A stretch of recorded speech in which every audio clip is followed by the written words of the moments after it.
दोस्तों, हम सब ये जानते हैं कि आमिर खान एक परफेक्शनिस्ट है और हर बार वो अपने फिल्म्स में रूल ब्रेक करते हैं और सक्सेसफुल हो जाते हैं। रिसेंटली दंगल देखने के बाद मेरे दिमाग में ये क्वेश्चन बार बार चल रहा था कि ये इंसान ये कैसे कर पाता है।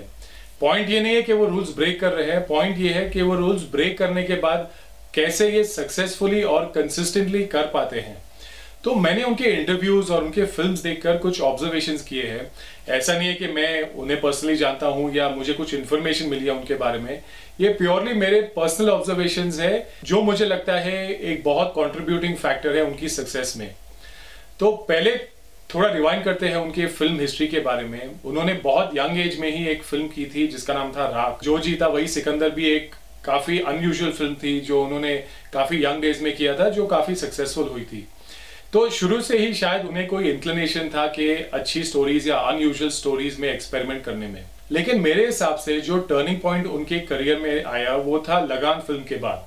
काफी लोग कहते हैं कि दिल चाहता के बाद उनकी करियर में एक टर्निंग पॉइंट आया, लेकिन मुझे लगता है कि दिल चाहता है फरहान अख्तर की विजन ज्यादा थी और ना कि आमिर खान की इतनी।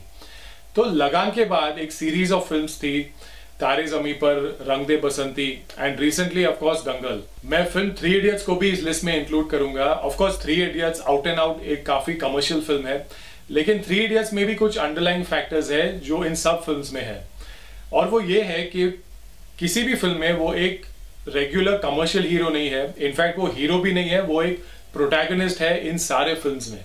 और ये सारे फिल्म्स जो थे कमर्शियली बहुत ही रिस्की वेंचर्स थे, थ्री इडियट्स को शायद छोड़कर।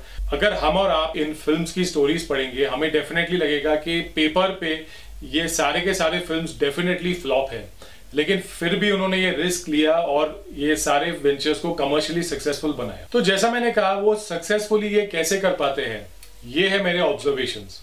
सबसे पहले जब वो एक स्क्रिप्ट पढ़ते हैं वो पूरी की पूरी तरह से ये भूल जाते हैं कि वो आमिर खान द सुपरस्टार है।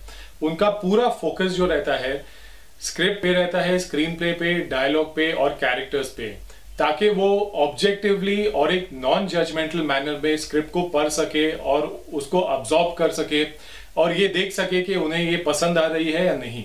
दूसरी जो है, मेरे हिसाब से स्क्रिप्ट अगर उन्हें पसंद आती है वो उस पूरी फिल्म को मेंटली विजुअलाइज करते होंगे। जो अगर कुछ इमोशनल सीन्स है वो इमोशनल सीन्स कैसे दिखेंगे, कैरेक्टर्स का इंटरप्ले कैसा होगा। अगर कुछ एक्शन सीन्स है तो वो एक्शन फाइट सीन्स कैसे कंपोज किए जाएंगे। बेसिकली मुझे ऐसा लगता है कि उन्हें एक बहुत ही अस्ट्यूट सेंस है एक स्क्रिप्ट को जज करने में, कैरेक्टर्स की मोटिवेशन को जज करने में, और जो क्वेश्चंस हमारे दिमाग में आते हैं एज एन ऑडियंस वो उनके दिमाग में भी बहुत जल्दी आते हैं कि ऑडियंस ऐसा ऐसा सोचेगी कि ये कैरेक्टर का मोटिवेशन ऐसा क्यों है, ये सीन इस फिल्म में क्यों है। सेकेंडली मेरे हिसाब से ये जो पॉइंट है कि वो पूरी फिल्म को मेंटली एक बार देख लेते हैं अपने दिमाग में। लेकिन ये भी इतना रिमार्केबल पॉइंट नहीं है क्योंकि मोस्टली हर राइटर या डायरेक्टर ऐसा अपने दिमाग में करता ही है जब वो एक स्क्रिप्ट लिखता है या वो एक स्क्रिप्ट पढ़ता है। मेरे हिसाब से वो एक स्टेप आगे जाते हैं और इस पूरी फिल्म को एक ऑडियंस की तरह देखते हैं और इसीलिए वो काफी क्लियर रहते हैं कि ऑडियंस को ये सीन कैसा लगेगा, ये स्क्रिप्ट कैसी लगेगी, ऑडियंस के दिमाग में क्या चलेगा, उनके अंदर क्या क्वेश्चंस आएंगे। हम सब जानते हैं कि ऑडियंसेस काफी इंटेलिजेंट है और अगर उन्हें कोई भी इलॉजिकल या सेंसलेस क्वेश्चन मिल गया वो डेफिनेटली उसे पकड़ लेंगे। और उन्हें ऑडियंस के बारे में ये एक बहुत ही अस्ट्यूट सेंस है जो वो यूज करते हैं। तो ये जो मैजिक टच या ये जो स्किल है वो उनके पास कैसे है, वो क्या एबिलिटी है उनके पास जिसके वजह से वो ये कर पाते हैं। मेरे हिसाब से उसका एक ही रीजन है और वो ये है कि वो जब एक प्रोजेक्ट पे काम करते हैं या एक प्रोजेक्ट को एनालाइज करते हैं वो पूरी तरह से अपने ईगो को डिस्ट्रॉय कर लेते हैं कि मैं आमिर खान द सुपरस्टार हूं।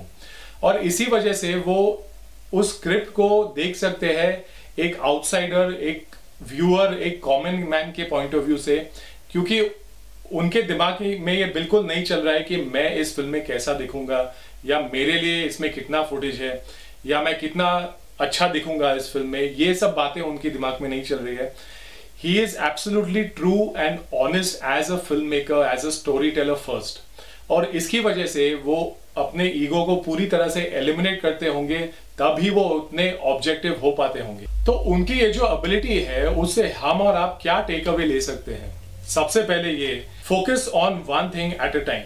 आपने दंगल, उनकी जो बॉडी ट्रांसफॉर्मेशन में शायद देखा होगा, उन्होंने मेंशन किया है कि take one day at a time, take one step at a time. अगर आपको माउंट एवरेस्ट क्लाइम करना है, पूरी माउंटेन के बारे में मत सोचिए, एक वर्कआउट एक दिन के बारे में सोचिए।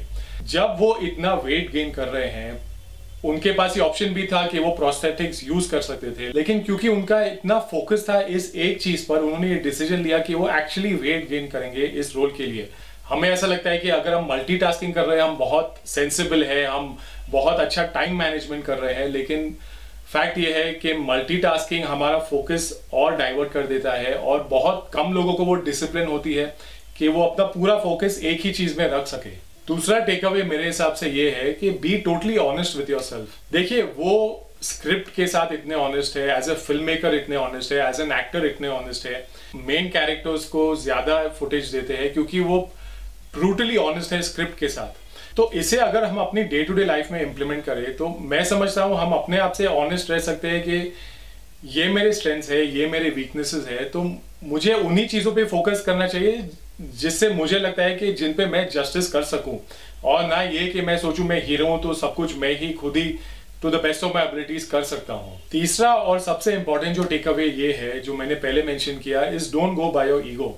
देखिए, जब आमिर खान जैसा सुपरस्टार अपनी ईगो डिस्ट्रॉय करके प्रोजेक्ट को, स्क्रिप्ट को, प्रोटैगनिस्ट को, सपोर्टिंग एक्टर्स को इतना प्रायोरिटी दे सकता है, तो डेफिनेटली हम भी इससे ये टेक अवे ले सकते हैं कि हम ये ना सोचे हमारी डे टू डे लाइफ में कि मैं ही सही हूं, मेरी ओपिनियन ही सही है।